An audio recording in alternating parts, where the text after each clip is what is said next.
നിദ്ര ഫോണും പിടിച്ച് മുറിയിൽ ഉലാത്താൻ തുടങ്ങിയിട്ട് കുറേ നേരമായി. ഗായത്രി ദേവി കഴിക്കാൻ വിളിച്ചിട്ടും അവൾക്കൊരു ഉത്സാഹവും ഇല്ലായിരുന്നു. എന്തൊക്കെയോ കഴിച്ചെന്ന് വരുത്തി വളരെ പെട്ടെന്നാണ് മുറിയിലേക്ക് പോകുന്നത്. ഗായത്രി ദേവി അത് ശ്രദ്ധിക്കുകയും ചെയ്തിരുന്നു.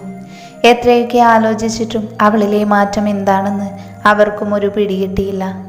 ആദ്യം കരുതിയത് നിദ്രയ്ക്ക് ഏതെങ്കിലും പ്രേമബന്ധമുണ്ടാകുമെന്നായിരുന്നു.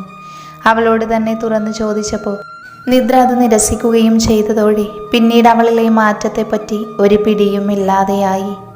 മുറിയിലെത്തിയ ഉടനെ ആദ്യം ചെയ്തത് ചാടിക്കയറി ഫോൺ പരിശോധിക്കുകയാണ്. താൻ കഴിക്കാൻ പോയ സമയത്തെങ്ങാനും ദേവേട്ടൻ വിളിച്ച് കാണുമോ എന്നൊരു ഉത്കണ്ഠ. പക്ഷേ ഫോണിൽ മിസ് കോളുകളൊന്നും കാണാതെ വന്നപ്പോൾ അവൾക്ക് നിരാശയായി. മെല്ലെ എഴുന്നേറ്റ് ബാത്റൂമിലേക്ക് പോയി. അവളിപ്പോൾ രുദ്രൻ്റെ മുറിയിൽ തന്നെയാണ് കിടക്കുന്നത്. അവളുടെ വസ്ത്രങ്ങളെല്ലാം അവിടെയാണെന്ന് പേരും പറഞ്ഞിട്ടാണ് ഗായത്രി ദേവിയോട് സമ്മതം ചോദിച്ച് മുറിയിലേക്ക് പോന്നിട്ടുള്ളത്. അവിടെ കിടക്കുമ്പോൾ അവൾക്ക് രുദ്രനെ പറ്റി വല്ലാതെ ഓർമ്മ വരും.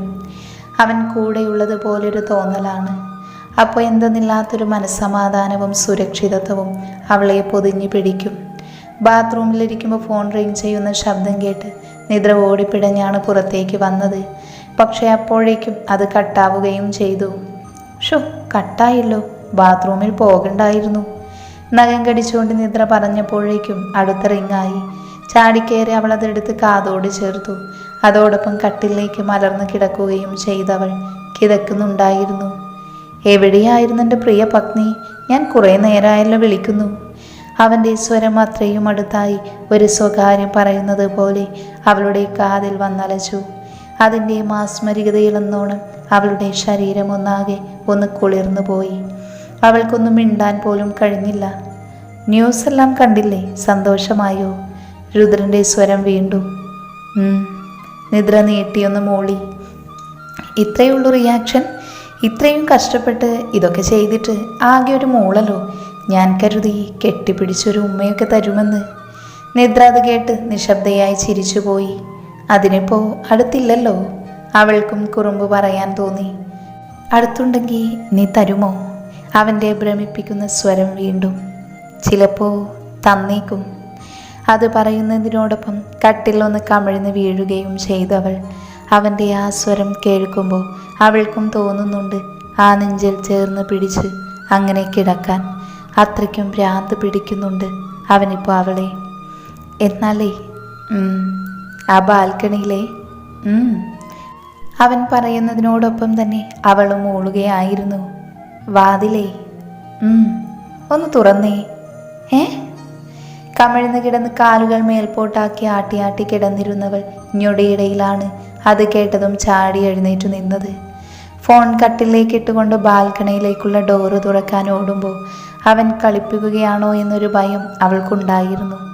പക്ഷേ ആ നിമിഷം അത്രമേൽ അവനെ കാണാൻ കൊതിച്ചു പോയിരുന്നു അവളുടെ മനം. ബാൽക്കണിയിലേക്കുള്ള ഗ്ലാസിന് പിറകിലുണ്ടായ കർട്ടൻ വലിച്ചു മാറ്റുമ്പോൾ തന്നെ കണ്ടിരുന്ന രുദ്രൻ അവിടെ നിൽക്കുന്നത്. അവളുടെ ശ്വാസം നിലച്ചതുപോലെയായി.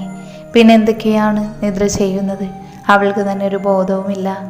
കർട്ടൻ പൂർണ്ണമായും വകഞ്ഞു മാറ്റി ഗ്ലാസ് വലിച്ചു നീക്കി. ഓടിച്ചെന്ന് അവനെയും പിടിച്ചുലച്ചുകൊണ്ടാണ് ആ നെഞ്ചിൽ പറ്റിച്ചേർന്നു കിടന്നത്. ഇരുവരും ഒരുപോലെ കിതക്കുകയായിരുന്നു. നിദ്രയെയും ഒറ്റക്കൈയിൽ പൊക്കിപ്പിടിച്ച് ഗ്ലാസ് അതുപോലെ തന്നെ അടച്ചു വെച്ചിട്ട് ബാൽക്കണിയിൽ കിടന്നിരുന്ന ബീൻ ബാഗിലേക്ക് ഇരുന്നിട്ട് അവളെയും മടിയിൽ പിടിച്ചിരുത്തി രുദ്രൻ. കുറേ നിമിഷങ്ങൾ അങ്ങനെ തന്നെ നോക്കിയിരുന്നു പോയി ഇരുവരും. ആദ്യമായി കാണും പോലെ, ആദ്യമായി തൊടും പോലെ, അത്രയ്ക്കും കൊതിയോടെ. ഇതെന്തിനാ ഇതൊക്കെ വലിച്ചിട്ടേക്കുന്നത്? ഒരു സാരി ഉടുത്താൽ പോരായിരുന്നോ? അവളുടെ നൈറ്റ് ഡ്രസ്സിലേക്ക് നോക്കിക്കൊണ്ട് രുദ്രൻ പറഞ്ഞു. ഒരു ലൈറ്റ് ബേബി പിങ്ക് കളറിലുള്ള സാറ്റിനൈറ്റ് ആയിരുന്നു അവളുടെ വേഷം. അവനൊരു ബനിയനും ഷോർട്സുമാണ് ഇട്ടിരിക്കുന്നത്. രാത്രി അങ്ങനെ അവളെ ആലോചിച്ചുകൊണ്ട് കിടന്നപ്പോൾ ഇരിക്കപ്പുറതിയില്ലാതെ ഓടിപ്പിടഞ്ഞു വന്നതാണ്. ഇത് കൊള്ളില്ലേ? നിദ്ര സ്വയമേ ഒന്ന് നോക്കിക്കൊണ്ട് അവനോട് ചോദിച്ചു. അവൻ അവളുടെ പിഴയ്ക്കുന്ന മാറിടങ്ങളിൽ കണ്ണൂന്നിക്കൊണ്ട് ഒന്ന് മൂളി. അവൻ്റെ നോട്ടമേറ്റപ്പോൾ ഒന്നുകൂടി ഉയർന്നു താഴ്ന്നു പോയി. ഇതും കൊള്ളാം, പക്ഷേ സാരി ആയിരുന്നു എനിക്ക് അഴിച്ചെടുക്കാൻ കുറച്ചുകൂടെ എളുപ്പം. അയ്യടാ, കുസൃതിയോടെ അവൻ പറഞ്ഞപ്പോൾ നിദ്ര അവൻ്റെ നെഞ്ചിൽ പിടിച്ചൊന്ന് തള്ളി. എങ്കിലും അവൻ എന്തെങ്കിലും ചെയ്തു കളയുമോ എന്നൊരു ഭയം അവളുടെ ഉള്ളിൽ കയറിക്കൂടി. മേൽചുണ്ടിനു മീതെ വിയർപ്പ് പൊടിഞ്ഞു തുടങ്ങിയിരുന്നു. അത് അവനെ കൂടുതൽ ഭ്രമിപ്പിച്ച് അവൾ അറിഞ്ഞില്ല. സാറെങ്ങനെ ഒഴിവായി? എന്ത് ചെയ്തേ? അവൻ്റെ ബനിയൻ്റെ ഉള്ളിലൂടെ വിരലോടിച്ചുകൊണ്ട് നിദ്ര പതിഞ്ഞ സ്വരത്തിൽ ചോദിച്ചു. അന്നേരം അവളുടെ ഓർമ്മകളിൽ പോലും ആ വീട്ടിൽ മറ്റാരെങ്കിലും അവരെ കാണുമോ എന്നൊരു ഭയമില്ലായിരുന്നു. കുസൃതിയോടെ അവൻ്റെ നെഞ്ചിൽ ചിത്രം വരയ്ക്കുന്ന അവളുടെ വിരലിൽ കടന്നു പിടിച്ച് കളഞ്ഞു രുദ്രൻ. എന്നിട്ട് പൊള്ളുന്ന നോട്ടത്തോടെ അവളെ നേരിട്ടു. അതൊക്കെ പറയാൻ കൂടിയാണ് വന്നത്. ഇങ്ങനെയൊക്കെ ചെയ്താൽ എങ്ങനെ പറയും ഞാൻ? ആ പറയുന്നതിനോടൊപ്പം അവളുടെ കഴുത്തിലേക്ക് മുഖം താഴ്ത്തുകയും ചെയ്തിരുന്നു അവൻ. നിദ്ര ഒന്ന് പൊള്ളിപ്പിടഞ്ഞുപോയി. അവളുടെ കഴുത്തിൽ അവൻ ദന്തങ്ങൾ ആഴ്ത്തുകയും മെല്ലെ നാവുകൊണ്ട് നുണയുകയും ചെയ്തു. നിദ്ര മൂളലോടെയും ഞെരങ്ങലോടെയും ഒന്നുയർന്നു പോയപ്പോൾ അവളുടെ ഇടുപ്പിൽ പിടിച്ചു താഴ്ത്തി മടിയിൽ തന്നെ ഇരുത്തുകയും ചെയ്തു രുദ്രൻ. അവൻ മുഖം ഉയർത്തി അവളെ നോക്കുമ്പോൾ ആ കണ്ണുകളിൽ വല്ലാത്തൊരു ഭാവം നിലകിട്ടാത്തതുപോലെ അവൾ പിടഞ്ഞു. സാരി ഉടുത്തിട്ട് വരാമോ? അവൻ്റെ കണ്ണുകളിലെ മാന്ത്രിക നോട്ടം അവളെ തളർത്താൻ പോന്നതായിരുന്നു. എന്തിനാ? അത്രയും അവശതയോടെ ചോദിക്കുമ്പോഴും ഒരു ഭയം അവളിൽ നിലനിന്നിരുന്നു. ചുമ്മാ ഒന്ന് കാണാനാ. ഒരു കള്ളച്ചിരി ഉണ്ടായിരുന്നു അവനിൽ. അവൾക്ക് പരവേശമായി അതിലേറെ ഭയവും. വേണ്ടല്ലോ. തല വേണ്ടെന്ന് അനക്കിക്കൊണ്ട് നിദ്ര പറഞ്ഞു.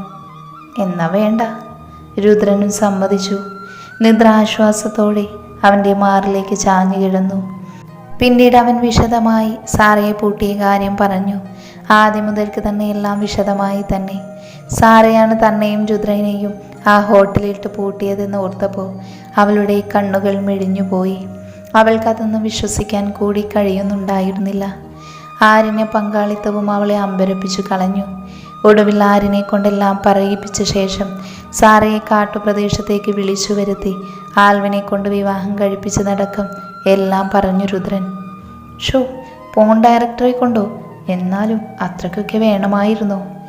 സാറയുടെ അവസ്ഥ ഇനി എന്തായിരിക്കുമെന്ന് ആലോചിച്ചപ്പോൾ നിദ്രയുടെ മുഖം ചുളിഞ്ഞു. രുദ്രൻ്റെ കണ്ണുകൾ കൂർത്തു. നിനക്ക് അവളുടെ കയ്യിൽ നിന്നും കിട്ടിയതൊന്നും പോരല്ലേ? പക്ഷേ എനിക്ക് മതിയായി. നിന്നെ ആ സത്യഭാമയുടെ കൂട്ടിച്ചേർന്ന് ആർക്കെങ്കിലും വിൽക്കാൻ പ്ലാനിട്ടവളാണ്. ഇത്രയെങ്കിലും ഞാൻ ചെയ്യണ്ടേ? ഇത് കുറഞ്ഞുപോയെന്ന് ആലോചിച്ചിരിക്കുമ്പോഴാണ് അവളുടെ ഒരു... രുദ്രൻ അവൾക്ക് നേരെ ദേഷ്യപ്പെട്ടതുപോലെ പറഞ്ഞപ്പോൾ നിദ്രയുടെ ചുണ്ടുകൾ കൂർത്തു. അവൾ പിണങ്ങിയതുപോലെ മുഖം വെട്ടിച്ചിരുന്നു. ഇങ്ങോട്ട് നോക്കടി. കൈകൊണ്ട് അവളുടെ കവിളിൽ കുത്തിപ്പിടിച്ച് തൻ്റെ നേർക്കാമുഖമായിട്ട് രുദ്രൻ അവളുടെ കണ്ണുകളിലേക്ക് ഉറ്റുനോക്കി. അവളുടെ കണ്ണുകൾ പിടയ്ക്കുന്നുണ്ടായിരുന്നു. ഈ അസമയത്തെ ബാൽക്കണിയും ചാടിക്കടന്ന് കാണാൻ വന്നപ്പോൾ അവളുടെ ഒരു ജാട. അവളുടെ ചുണ്ടുകളിലേക്ക് അവൻ മുഖം അടുപ്പിക്കും മുന്നേ നിദ്ര കൈവച്ച് ആ ചുണ്ടുകളെ തടഞ്ഞു.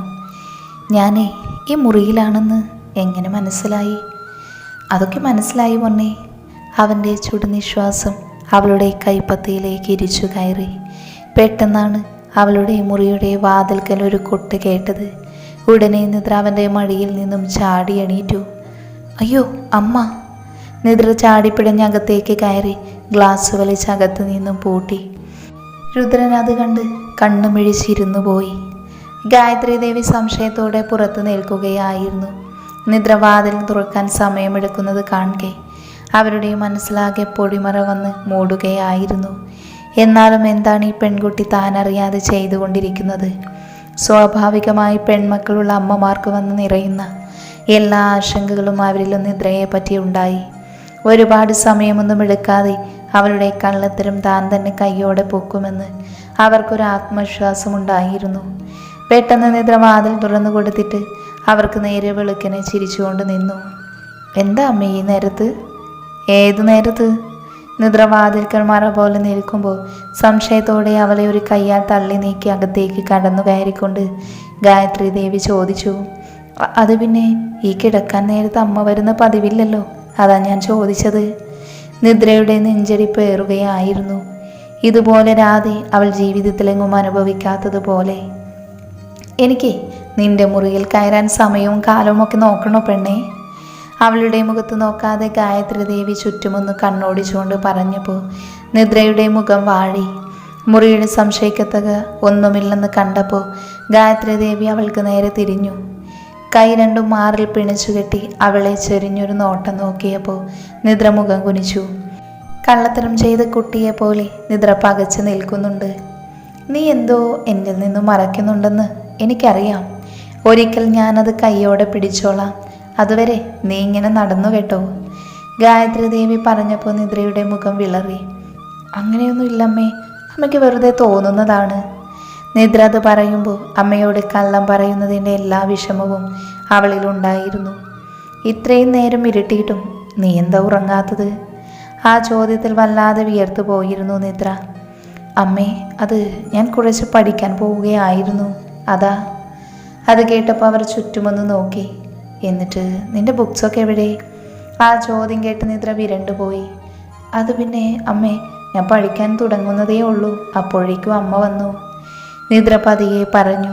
അവളുടെ പരവേശവും മങ്ങിയ മുഖവുമെല്ലാം കണ്ടതോടെ ഗായത്രി ദേവിക്ക് അവളെ ഇനിയും ബുദ്ധിമുട്ടിപ്പിക്കാൻ തോന്നിയില്ല. അവൾക്ക് അവളെ കാണും തോറും വാത്സല്യം നെഞ്ചിൽ ചുരന്നു. ശരി ശരി, ഞാൻ പോയേക്കാം. നീ ഇരുന്ന് പഠിക്ക്. ഞാൻ വന്നതുകൊണ്ട് നിന്റെ പഠിത്തം മുടങ്ങണ്ട. അധികം വൈകാതെ ഉറങ്ങാൻ നോക്ക് കേട്ടോ. അവളുടെ കവിളിൽ ഒന്ന് തട്ടി പറഞ്ഞിട്ട് ഗായത്രി ദേവി പറഞ്ഞു. തലയാട്ടി കാണിച്ചുകൊണ്ട് നിദ്ര വാതിലടച്ച് കിതച്ചു. നെഞ്ചിൽ കൈവച്ചുകൊണ്ട് നിദ്ര ആശ്വസിച്ചു. രുദ്രൻ്റെ ശബ്ദമൊന്നും കേൾക്കാതെ വന്നപ്പോൾ അവൻ പോയോ എന്നൊരു ഭയമുണ്ടായി അവൾക്ക്. നിദ്ര പതിയെ കർട്ടൻ മാറ്റി പുറത്തേക്ക് നോക്കിയതും ഞൊടിയിടയിൽ ഗ്ലാസ് മാറ്റി അവളെ പിടിച്ചു വലിച്ച് പുറത്തേക്ക് ഇറക്കി കഴിഞ്ഞിരുന്നു രുദ്രൻ. ഇരു കൈകളും അവളുടെ അരക്കെട്ടിൽ മുറുക്കെ പിടിച്ച് നെഞ്ചോട് അവളെ ചേർത്ത് പിടിച്ചിട്ട് ചുമര് ചാരി അവൻ നിന്നു. അവൾക്കപ്പോൾ ഇനിയും അമ്മ വന്നേക്കുമോ എന്ന് ഭയം തോന്നി. കള്ളം പറയാൻ തീരെ അറിയില്ലല്ലോ എൻ്റെ പെണ്ണിന്. തീരെ പതിഞ്ഞ സ്വരത്തിൽ നിശ്വാസം കൂടി പുറത്തേക്ക് വീഴത്തക്ക രീതിയിൽ രുദ്രൻ പറഞ്ഞപ്പോൾ നിദ്ര പിടച്ചുപോയി. അവൻ്റെ കൈകളിൽ ഒതുങ്ങി അങ്ങനെ നിൽക്കുമ്പോൾ എന്തൊക്കെയോ തോന്നുന്നുണ്ട് പെണ്ണിന്. ഒന്നും മിണ്ടുന്നില്ലായിരുന്നു നിദ്ര. എന്തോ പഠിക്കാൻ പോവുകയാണ് എന്നൊക്കെ പറയുന്നുണ്ടല്ലോ അമ്മയോട്. എന്താ പഠിക്കാൻ പോകുന്നത്? അവളുടെ കാതോരം ചേർന്ന് രുദ്രൻ അത് പറയുമ്പോൾ നിദ്രയ്ക്ക് അവനെ പൊതിഞ്ഞ് പിടിക്കാൻ തോന്നി. ആ മുഖം പിടിച്ച് മാറോട് ചേർത്ത് കിതയ്ക്കാൻ കൊതി തോന്നി അവൾക്ക്. അവളും അത്രമേൽ അവളെ പിടിച്ചു വെച്ചിരിക്കുകയായിരുന്നു. പറയടി, എന്താ പഠിക്കാൻ പോകുന്നതെന്ന്? രുദ്രൻ പിന്നെയും അവൾ കുറുകലോടെ മൂളി. ഞാൻ പഠിപ്പിച്ചു തരട്ടെ. അവൻ്റെ കണ്ണുകളിൽ കത്തുന്ന പ്രണയം അവൾ അതിലുരുകി ഒലിക്കാൻ തുടങ്ങി. ഇയാൾ എന്താ പഠിപ്പിച്ചു തരുന്നേ? അവൾക്കും കുറുമ്പ് തോന്നി. ഇത്തിരി ബയോളജി പഠിപ്പിച്ചു തരാടി, ഞാനതിൽ എക്സ്പേർട്ടാ. ഒറ്റക്കണ്ണിറുക്കിക്കൊണ്ട് രുദ്രൻ അത് പറയുമ്പോൾ അവൻ്റെ ചൂണ്ടുവിരൽ അവളുടെ നെഞ്ചിൽ കളം വരയ്ക്കാൻ തുടങ്ങി. പിടച്ചിലൂടെ അവൾ അതിൽ പിടുത്തമിട്ടു. അവൾക്ക് ശ്വാസം നിലച്ചതുപോലെ അവൻ്റെ കണ്ണുകളിലെ ഭാവം മാറുകയായിരുന്നു. അവൾ അവൻ്റെ കൈകളിൽ മുഴുവനായും തളർന്നു കിടക്കുകയായിരുന്നു. ഒറ്റഞ്ഞൊടിയിൽ അവൻ ഇരു കൈകളും അയച്ചുവിട്ടു. നിദ്ര ഭയത്തോടെ വീഴാൻ തുടങ്ങിയതും അവളുടെ പിൻകഴുത്തിൽ ഒരു കൈയും മറുകൈ അവളുടെ അരക്കെട്ടിലും അവൻ താങ്ങി. താഴെയിട്ടേക്കുമോ എന്ന് ഭയന്ന് നിന്നവളെ അവൻ വലിച്ചടുപ്പിച്ച ചുണ്ടുകളെ അപ്പാടെ കവർന്നു. അവളുടെ കണ്ണുകൾ കൂമ്പി അടഞ്ഞുപോയി. ഇരുവതരങ്ങളും അവൻ വായിലാക്കി നുണഞ്ഞു. അവളുടെ ഇരു ചൊടിയിണകളും അവൻ മാറി മാറി നുണഞ്ഞുകൊണ്ടിരിക്കെ നിദ്ര പൊങ്ങി താഴുന്ന നിശ്വാസങ്ങളെ അടക്കി നിർത്തി അവൻ്റെ മുടിയിടകളിൽ വിരലോടിച്ച് കളിച്ചു. അവളിലും വല്ലാത്തൊരു ഭ്രമം അവനെന്ന പുരുഷനോട് തോന്നി. അവളുടെ മേൽചുണ്ടും കീഴ്ചുണ്ടും അവൻ മാറി മാറി നുണഞ്ഞു. അതിലെ തേൻ അവൻ വലിച്ചെടുത്തു. അവൻ അവളുടെ നാവിനെയും ബന്ധനത്തിലാക്കി. പുതുരുചികൾ രുചിക്കുമ്പോൾ അവളുടെ വികാരങ്ങളുടെ കെട്ട് പൊട്ടുകയായിരുന്നു. കിതച്ചുകൊണ്ട് നിദ്ര പിന്മാറുമ്പോൾ രുദ്രൻ അത്രയും പ്രണയം നിറഞ്ഞ നോട്ടത്തോടെ അവളെ നോക്കിപ്പോയി. ആ നോട്ടം നേരിടാൻ വയ്യാതെ നിദ്ര വേഗം മുഖം അവൻ്റെ നെഞ്ചിൽ ഒളിപ്പിച്ചു വെച്ചു. എന്നാലും സ്വന്തം വീട്ടിലൊരു കള്ളനെ പോലെ വന്ന് കയറേണ്ട ഗതികേടായല്ലോ പെണ്ണെ എനിക്ക്. അവളുടെ മുടിയിൽ വിരലോടിച്ചുകൊണ്ട് രുദ്രൻ പറഞ്ഞപ്പോൾ വിഷമത്തോടെ നിദ്ര മുഖമുയർത്തി നോക്കി. എനിക്ക് ഇത്തിരി ധൃതി കൂടിപ്പോയല്ലേ? ഞാൻ അമ്മയോടൊന്നും പറയരുതായിരുന്നു അല്ലേ? ഏയ്, നീ ചെയ്തതാണ് ശരി. നീ അരികിൽ നിന്നും പോയ നിമിഷം മുതൽക്കാണ് ഞാൻ നിന്നെ എത്രമാത്രം സ്നേഹിക്കുന്നുവെന്ന് എനിക്ക് പോലും മനസ്സിലാക്കാൻ തുടങ്ങിയത്. അവൻ അവളുടെ നെറുകയിലൊന്ന് മുത്തി. ആ മറുപടിയിൽ അവൾക്ക് അവനോട് ഒരുപാട് സ്നേഹം തോന്നിപ്പോയി. അകത്തേക്ക് പോയാലോ? അവൻ്റെ ആ ചോദ്യത്തിന് നിദ്രയുടെ കണ്ണുകൾ ഉരുണ്ടു. എന്തിന്? ഇവിടെ വെച്ച് മതിയെങ്കിൽ ഇവിടെ വെച്ചാകാം, നിന്റെ ഇഷ്ടം. അവളെയും കൊണ്ട് അവൻ ഊർന്ന് ചുമരിലേക്ക് ചാരെ താഴേക്കിരുന്നു. നിദ്ര പിടച്ചുകൊണ്ട് എഴുന്നേൽക്കാൻ തുടങ്ങിയതും അവിടെ തന്നെ പിടിച്ചിരുത്തി കളഞ്ഞവൻ. ദേവേട്ട, വേണ്ട. എന്തു വേണ്ടാന്ന്? ഒന്നും. പരിഭവവും ഭയവും നിറഞ്ഞ ആ കണ്ണുകൾ നോക്കി രുദ്രൻ മയങ്ങിയിരുന്നു. അവൻ്റെ നോട്ടം ഉയർന്നു താഴുന്ന അവളുടെ മാറിടത്തിലേക്കായി. അവൻ ആ മുഖം അപ്പാടി അവളുടെ നെഞ്ചിലേക്ക് പൂഴ്ത്തി വെച്ചപ്പോൾ നിദ്ര പൊള്ളിപ്പിഴഞ്ഞുപോയി. അറിയാതെ അവൻ്റെ മുടിയിടകളിൽ മുറുക്കെ വലിച്ചു അവൻ. 1-2 ബട്ടൺ അവൻ അടർത്തി മാറ്റിയതറിഞ്ഞ് നിദ്ര കണ്ണുകൾ ഇറുക്കെ അടച്ച് അവൻ്റെ ബനിയനിൽ വിരലുകൾ തെരുത്തു പിടിച്ചു. അവളുടെ മാറിൽ അവൻ മുഖമിട്ടലയ്ക്കുമ്പോൾ നിലയിട്ടാതെ നിദ്ര പൊള്ളിപ്പിഴഞ്ഞുകൊണ്ടിരുന്നു. ഒടുവിൽ അവൾ തന്നെ അവനെ തള്ളി മാറ്റിക്കൊണ്ട് കിതച്ചു. മതി, പോകാൻ നോക്കിക്കേ. അണപ്പോടെ കണ്ണുകൾ ചുരുക്കി വെച്ചവൾ കള്ളദേഷ്യം ഭാവിച്ചു പറഞ്ഞു. അവൻ്റെ കണ്ണിൽ കള്ളച്ചിരിയും. എനിക്ക് മതിയായില്ല പെണ്ണേ.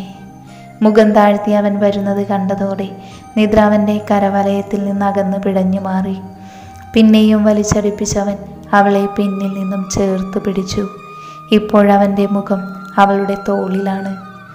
ഇപ്പോഴൊന്നും വേണ്ട, ശരിക്കുള്ള കല്യാണം കഴിഞ്ഞിട്ട്, നിദ്രമെല്ലെ പറഞ്ഞപ്പോൾ രുദ്രൻ അവളുടെ കഴുത്തിൽ മുഖം താഴ്ത്തി കുറുമ്പ് കാണിക്കുകയാണ്. അവൻ്റെ കൈകൾ അവളുടെ മാറിൽ അലയുകയാണ്. പിടിച്ചു വയ്ക്കാൻ അത്ര നോക്കിയിട്ടും അവൾക്ക് പറ്റാത്തതുപോലെ നിദ്ര പിടഞ്ഞുകൊണ്ടിരുന്നു.